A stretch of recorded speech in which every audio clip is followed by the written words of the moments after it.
Annyeonghaseyo, Ryan Walters, and I am here at Suwon World Cup Stadium along with Paul Mead and Matthew Binns.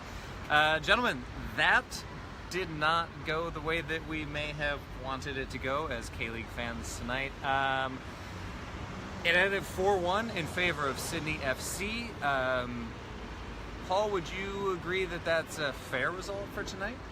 Yes and no. Yes, Okay. in the sense that Sydney FC were tactically astute. Mm-hmm. They came in with the game plan. They kept it tight in the first half, and they were very rigid. They defended very well, and they just used their chances wisely. Yeah. Whereas, on the other hand, Suwon dominated possession, 58% possession, total passes 502 compared to Sydney's 383. Shots 18 to Sydney's 6. Shots on target though only 6 and Sydney's 5. Now in the first half, shots on target was 3 apiece. Okay, Yeah. and that was 2-1 at half time. So the 2 shots that Sydney FC had on target in the second half were the goals. Which I think it needs to be noted. Well done to Sydney on that, but also Shin Hwa-young, what are you doing? What are you doing? Best day ever. Question marks about the first goal. Obviously he needed to come out, but he was hesitant and he wasn't very convincing. The second goal, that was poor handling. And yeah, on the fourth goal, just come out. Yeah. Just challenge him at Very all. timid. Just cut down the angles. At the very least, just come out and cut down those angles a little bit. Yeah. Just a really very disappointing performance from him in net tonight, especially because on the other end, Sydney's keeper wasn't exactly confidence-inspiring tonight. We saw him drop a lot of what should have been sure saves, very easy saves. He didn't seem very confident. He was bobbling the ball a lot, but Suwon weren't able to counter and do enough on that. Matt, do you think that was because of their defensive structure, or do you think that it was more on Suwon tonight? I think it was partly on Suwon's fault. I think Sydney were very well organised and they did limit the amount of chances that Suwon had. Suwon definitely did not deserve to lead by a large margin, but considering the amount of attacks they had, especially at the beginning of the second half, I think Suwon wasted a lot of chances. And what stood out for me watching Suwon in particular was players like Wagrinia, who was always offside. Way too many offside in the second half, especially. But without going too far off on a tangent, I think that Wagrinia is given too much he's given too much license. He's given too much permission to do what he wants. We've seen it in early matches where he's trying too many. Well, Christovan was criticised as well, but Christovan has polished himself off and polished himself a bit. But Wagrinia he's taking too many touches. He's always in offside positions, and he roams too much. And nobody has reined that in. And I think what Suwon lacked tonight was discipline, and it's what Sydney had in spades. Yeah. Sydney came with a disciplined game plan, and they expected to be under the cosh in the second half, and they were. But what happened was Suwon couldn't convert their chances, and when Sydney broke away, first they were 2-1 up in the second half, going in the second half. In the 70th minute-ish, Adrian was played through one-on-one and beat Shin Hwa-young in goal. He'd had nothing to do all night. He's had very few things to do all night. He concedes. Then, again, later on, same thing happens again. Suwon committing more men forward, obviously, because they're now 2 goals behind. And we find that Bobo was just there to kiss Suwon goodbye, I guess, if you want to go for the Korean pun there. If you want. If you want to, yeah. If you want to go for the Korean pun. I think it's interesting, especially the timing of this match. We talked about it a lot because we're going to be back down here for the super match on Sunday, which is always a big match. It's a rivalry. It's a cliche to say throw the records out the window for a rivalry, but you really can with this match. And I think both teams are going to want to do that this Sunday because neither of them are coming in with much momentum. We talked about this a lot on Sunday when we were at Sangam, when we were watching Seoul, who couldn't get the job done against Incheon. And now here we are in Champions League. Suwon at home, yet again, could not get it done at home. This home hoodoo is, I haven't got the stats available to me at the moment, but they have struggled at home for how long now? A couple of seasons. Obviously, they do win at home, at least for a calendar year. Their only win in 2018 was the playoff. Yeah. In Against January, Tan Hoa. in Tan Hoa. Yeah, the Vietnamese side, Going- Tan Hoa, who was playing in the snow. So I'll just repeat that. They beat a Vietnamese team playing in the snow. And all 4 of their wins in all competitions have come away from home. So for the super match coming up this Sunday, playing at home won't necessarily be an advantage for Suwon, will it? Yeah. Which is an odd thing to say. Very because odd. You would think that in a rivalry match you'd want to be at home, but for Suwon, I almost feel like they want to be at Sangam for this. Do you think it's playing on the players' minds that this, every game they come in knowing, oh, we haven't won at home, and it's become a regular thing in the Korean media, not just us saying it as well, and also with the fans. They're just not winning at home, and it could. It affects the players' confidence. It affects the attendance. Only 3,000 in attendance tonight. Well, almost 4. I think it was 3,700. Okay, well, almost But, 4,000. I mean, that's on the positive side of things, but still 4,000 even for a Champions League match where they could have secured a spot in the knockout rounds if they would have just won tonight. So I don't know. I mean, it is a team. They do well with their home support. They have some of the best home support. Yeah, and I wonder, no question about that. But Maybe Why- it is the expectation levels. That might be what it is. maybe that plays on them too much. I think as well. Like a lot of teams come here.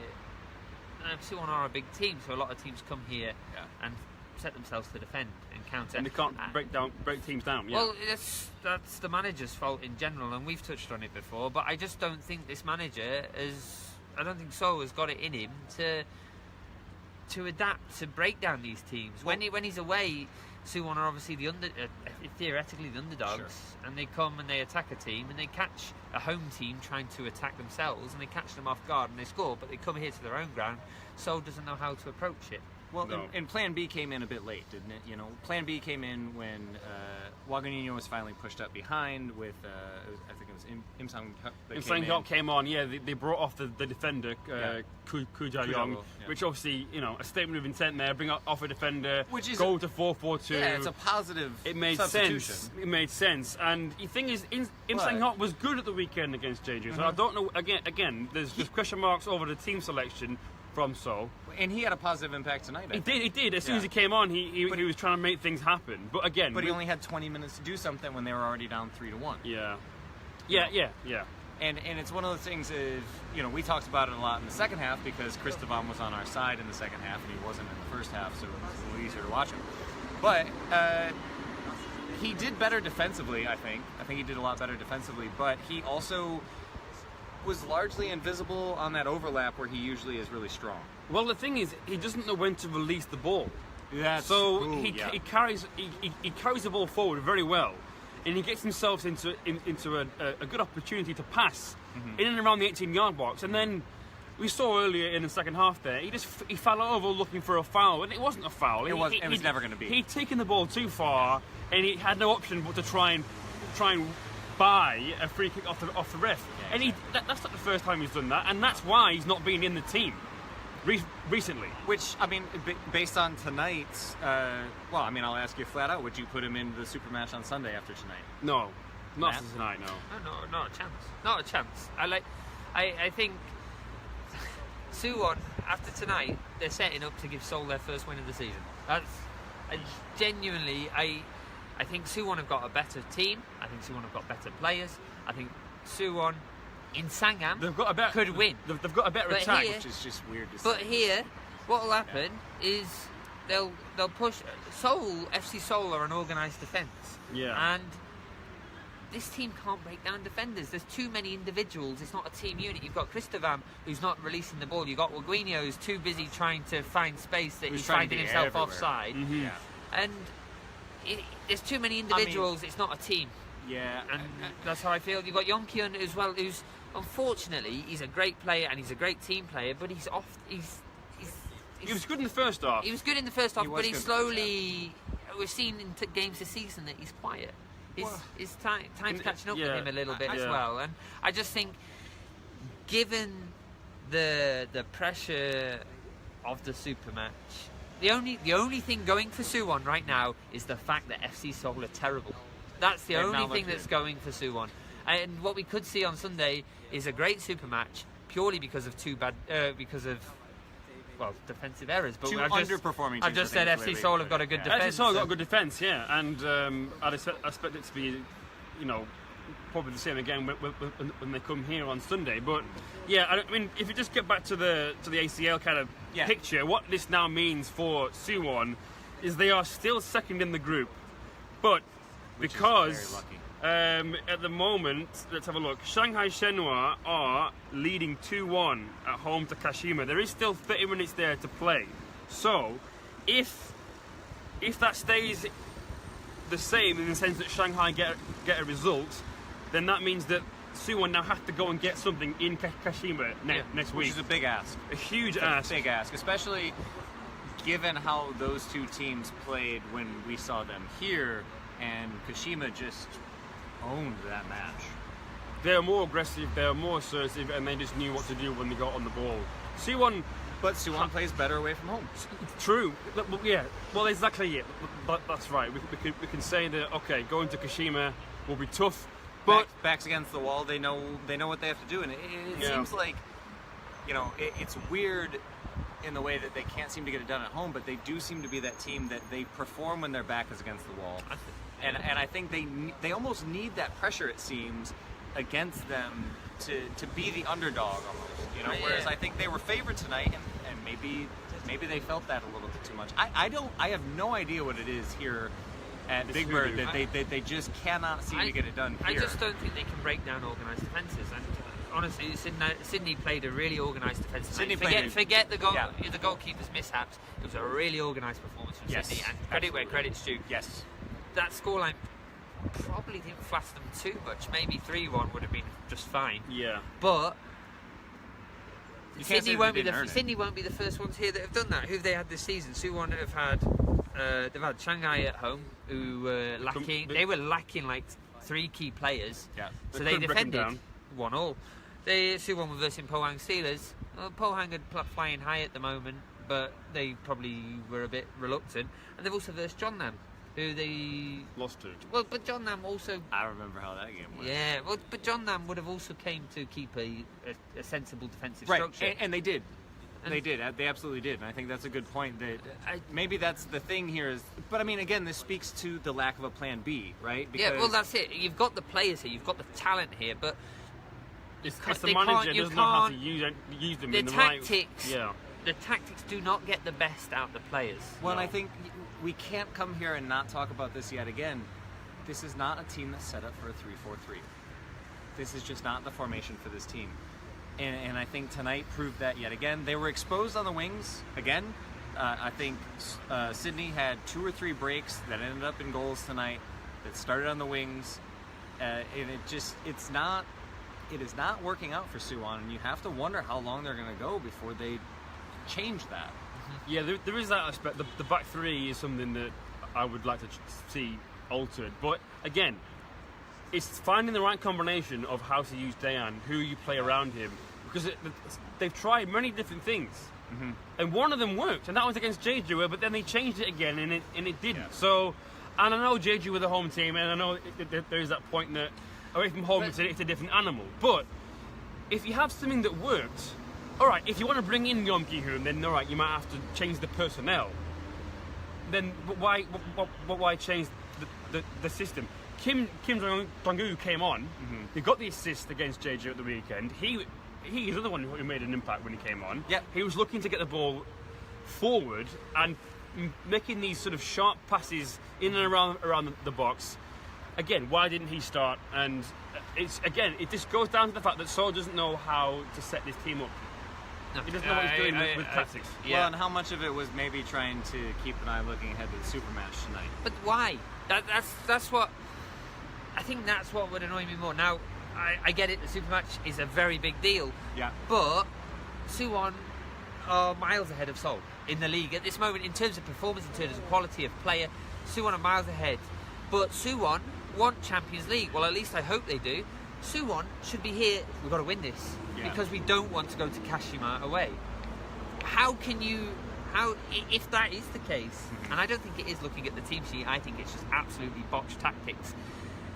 If it was the case that he was thinking, I'll save a couple of these for the super match, then it's an idiotic decision, because in the grand scheme of things, you're going to get to play Seoul 3-4 times, probably It's 3 true. this season. Cause, True. Yeah, but There's been a goal in the Shanghai Kashima game. It's now 2-2. oh, So well, that does help out Suwon a little bit. It now Yeah. means that Kashima are on 9 points, Suwon 7, Sydney 5, Shanghai 4. So a draw might do it, but still, you can't rely on having to go and get But go and get a draw. goal difference for Suwon is now at the window. I just don't. Because, again, if it's a Well, head-to-head points Yeah. against Sydney, they've now lost that goal difference. Yeah. Head-to-head. So they've ruined that. Which makes that fourth It's- goal such a big deal. You know, it's really easy to write that off as it's late in the game, it doesn't really matter. But now that one late goal, Yeah. where if Shin just stands tall, that goal difference could be the reason that they don't get out of this group if they only manage a draw. Which, let's face it, a draw against Kashima in Japan is not a bad result. Yeah, so No, of course not. And you wouldn't mind setting up for that way usually, but that's why it's so frustrating coming here yet again and saying, how do they not do better at home? Because if you want to get out of these competitions, if you want to get out of the group, you've got to do better at Well, home. yeah, frankly, any team, any good team has their home ground as a fortress. You have to build that foundations. If you get wins at home and points on the road, that is, you know, not the ideal scenario. But that if that's what you're doing, then good things are going to happen. Right. Suwon can't do that, and then they got turned over here quite oddly in some senses because of the way that they controlled the possession, and that is a real concern for Suwon going forward. Not just for the game at the weekend, not just Kashima next week, but further on into the season. Especially for a team that looked set up to challenge for the title, and I think they came Looked, in yeah. wanting Past to tense challenge now. for that title. So, I mean, I think it's early going in the season for the K-League, but they are running out of time in ACL. So I think next week having to go to Japan and needing points in that one if they've that's a big ask. Yeah. Yeah. But they do play better on the road, so This is it. we'll see what happens with that. But I think for tonight, Yeah. that's about all we've got for tonight. But we will be back here on Sunday. We're going to be covering the Super Match in full because if you're watching anywhere in the world, you can watch the Super Match anywhere in the world. It'll be streaming on KLeague.com this week. So if you're curious about the Super Match, we're going to be covering that. We'll have a match preview on the site. We will have FIFA interviews. We did talk to Dayon. Paul here played against Dayon for the Super Match, and that was an interesting result. And we'll see if that ends up being real life. But interesting to talk to him about what it's like wearing the blue shirt coming into this Sunday. So there are a lot of storylines there, and I think again these are two teams that aren't necessarily where we thought they would be going into the season, but that doesn't necessarily mean that there isn't a lot on the line for this match, because for Suwon, they're obviously looking for something to buoy them going into that Kashima game midweek in ACL, and for Seoul, they need something to get their season going. Well, now it makes it even bigger because now Suwon need to bounce back, and Seoul need their first win of the season. Seoul So will smell blood it's as well. desperation Yeah. now Yeah. for both teams. Yeah. And you know, luckily in terms of Suwon, they don't have too long to wait until they can try and put things right. You know, Right. if there's a long wait, say it's before the international break, Right. and you have to wait two weeks to then play again, then that would obviously be irritating for the Yeah. manager. But Yeah. they've got a few days now to try and react. But then, you know, I'm sure I'm not sure if he has, but if Wang has watched this game, he may have picked out some things to learn from. Certainly, if his Yeah. team can set up, in the way that if he starts to Evandro, that would be a That would be heck a of a decent way start to for do it, FC to Seoul. To start be out. honest, Yeah. they, I mean- they could catch Suwon on the break here. Absolutely. It seems that they're very susceptible to that. And as Sydney showed tonight. yeah. Yeah. So we had a couple comments come in. Again, looks like there were some Sydney fans watching on Facebook Congratulations here on the tonight, victory. So congrats on the victory. Yeah. Thank you so much for fully watching. deserved. Fully deserved. Also, John Christian rightly pointing out that it was a bit weird to see Alex Wilkinson and Dayon both wearing blue tonight. Well, John Book's got enough blue in their shirts from last season. Yeah, surely. they do. But yeah, we will have all sorts of coverage for the Super Match starting tomorrow on the site. There's a little bit up on YouTube right now, but we're going to be covering that in full. That's our match of the week this week. And we also will have everything else on the site as always. And to tease it again, we mentioned it on Sunday, but we will have a little bit of an announcement this week. We're going to be cryptic about it for now, but there will be something coming up later this week. So stay tuned here on Facebook. But for tonight, we are going to get back up to Seoul, which means we need to go hop on a bus. So if you have any questions, comments, reactions, get them in the comments below, and we will see you again at this weekend. Thanks so much for watching. Hi guys, I'm Dejan, and thanks for watching. And if you like it, please subscribe here, and see you